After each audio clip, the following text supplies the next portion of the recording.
at least in the parent and service community, if not the primary consumer independent living crowd, that had a different kind of a consciousness.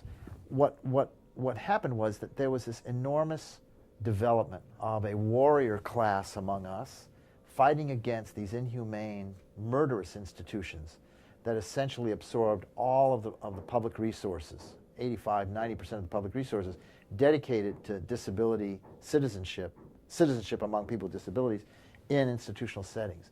So people in that situation tended to be young because this thing became very conscious around 1950 when the first parent organizations began to be formed to defend their kids. The Association for Mental Retardation, epilepsy, cerebral palsy, muscular dystrophy, multiple sclerosis, autism, on and on. All that came after 1950. And the parents fought against these hugely dehumanizing, snake pit, violent, murderous places that dotted the entire landscape of the United States.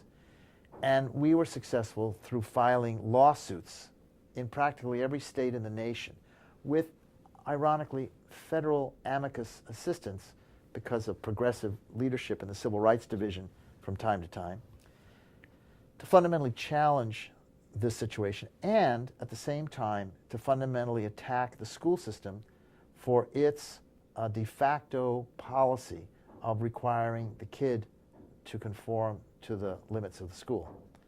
What we achieved was two things. One, a fundamental indictment against institutional, congregate, segregated living. Whether it was fully realized in terms of the success of demobilizing all that or not is another matter. And the second thing was to require schools to meet the needs of the individual kid as their fundamental obligation and not the other way around, requiring an individualized educational program and a fundamental paradigmatic commitment to the fact that every single child, regardless of the magnitude of their disability, was educable. That is to say, had a social and civic future in every case.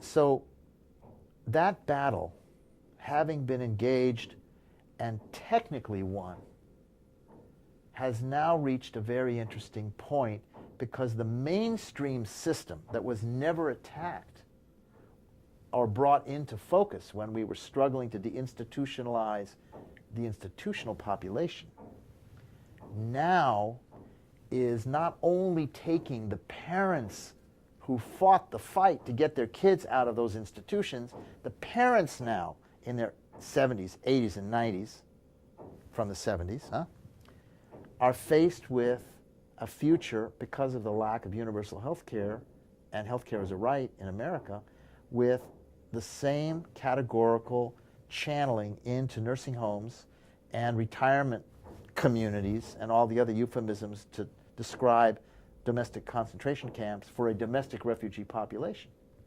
And their kids, who then were 10, 15, 20, 30, are now in their 50s and 60s themselves and are heading right back to the institutions from which we emancipated them from by court order, federal court order in every state in the nation, back to institutions. Why?